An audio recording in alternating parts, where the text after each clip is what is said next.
نحمده ونصلي على رسوله الكريم بعد بسم اللہ الرحمن الرحیم۔ کل کے سبق میں ہم نے قرآن پاک کے معجزہ ہونے کو سمجھا تھا کہ قرآن پاک معجزہ کس طرح ہے۔ اس میں یہ باتیں آئی تھی کہ نبی کریم صلی اللہ علیہ وسلم ایک ایسے شخص تھے کہ جس نے اپنی 40 سال کی زندگی میں نہ کسی سے کوئی علم سیکھا، نہ کسی سے پڑھنا لکھنا سیکھا، یہاں تک کہ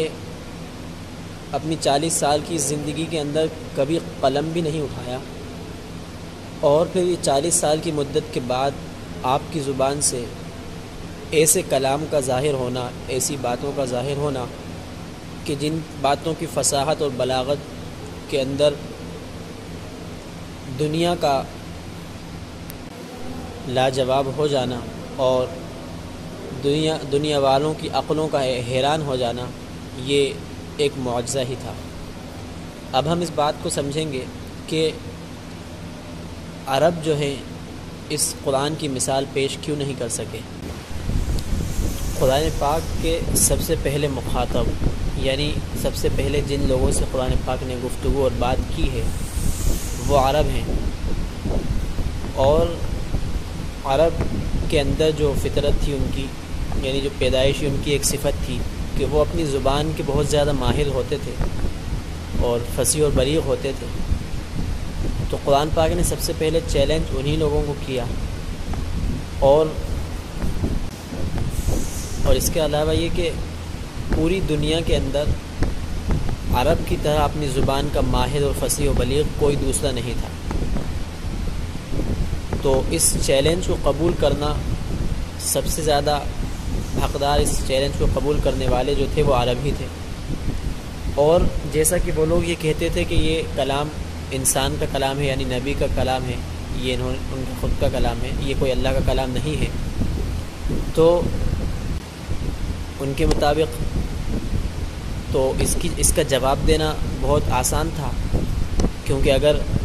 یہ اللہ کے نبی کا کلام ہے ان کے قول کے مطابق، تو ویسے تو اللہ کے نبی نہ جو ہے فصاحت و بلاغت میں مہارت رکھتے تھے، نہ شعر و شاعری کے شوقین تھے، اور نہ ہی کوئی کسی قسم کی تعلیم حاصل کی تھی۔ تو ایک امی شخص کے کلام کا جواب دینا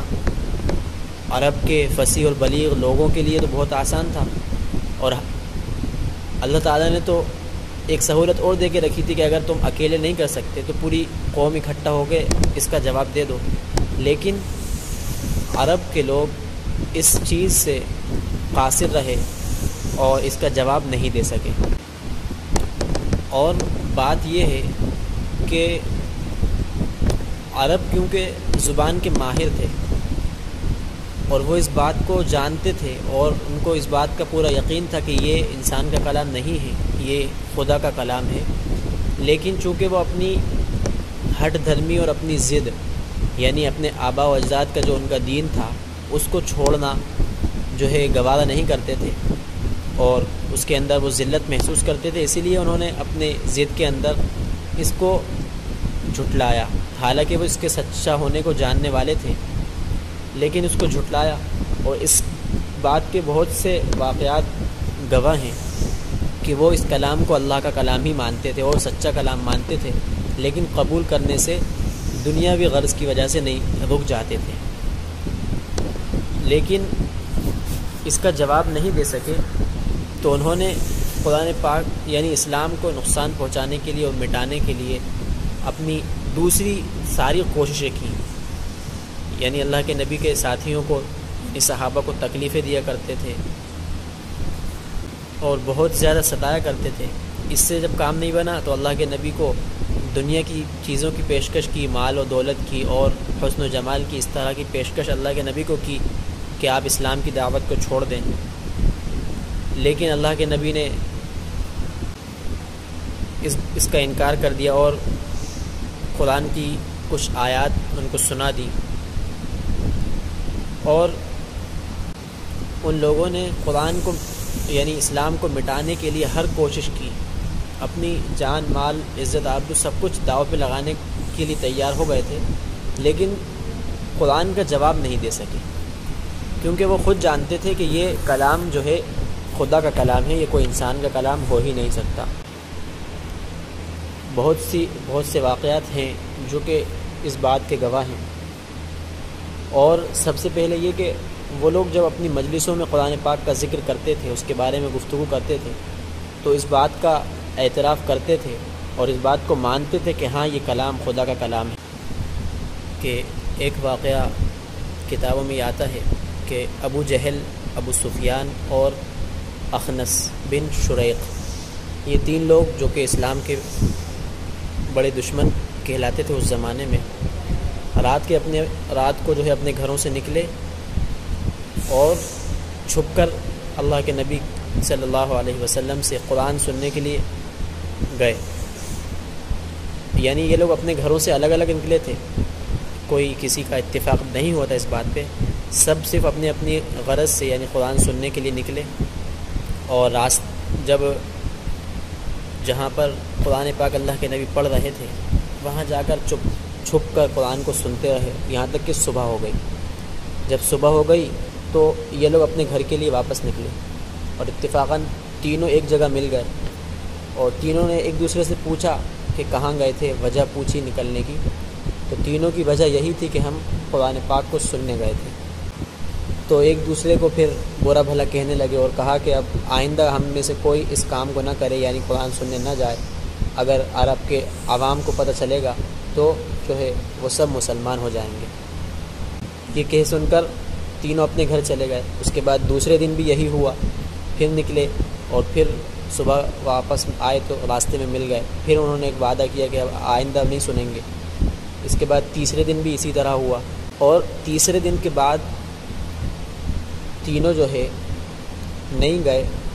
اپنے دل کو روک لیا، کیونکہ اس سے پہلے ان کا دل بالکل اس بات سے رک نہیں پا رہا تھا کہ وہ قرآن پاک کو سنیں، یعنی ان کے دل میں اس بات کی طلب پیدا ہو رہی تھی کہ قرآن پاک کو سنیں، اس لیے بار بار جا کر رات میں قرآن سن رہے تھے چھپ کر۔ تو پھر تیسرے دن کے بعد صبح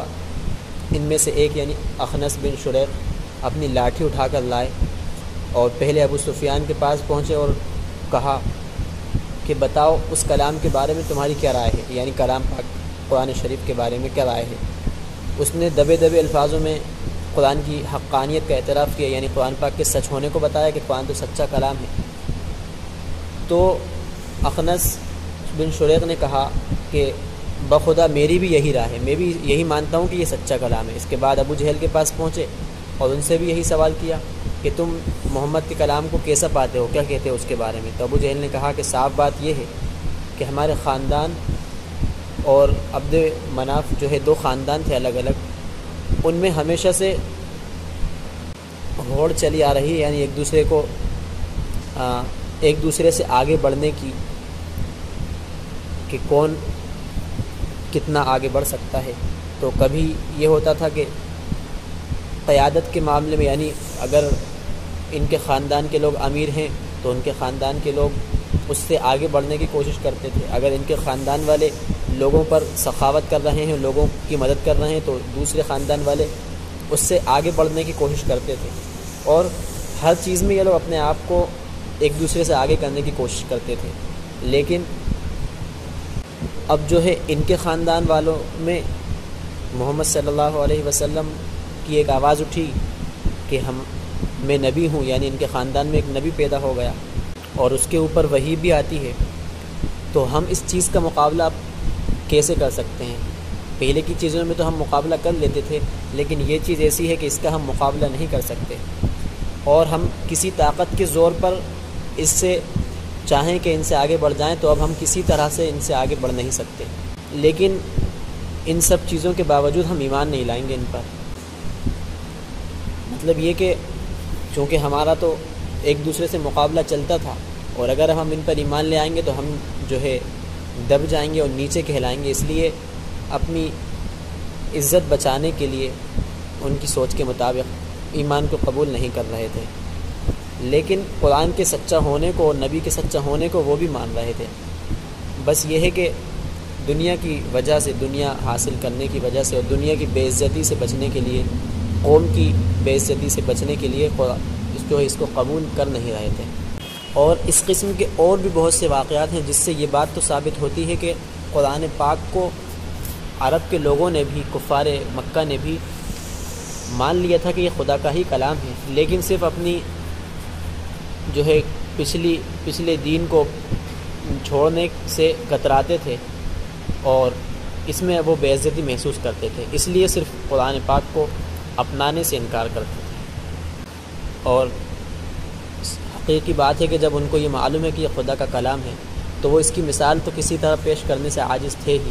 اس لیے کسی نے اس چیز کو جو ہے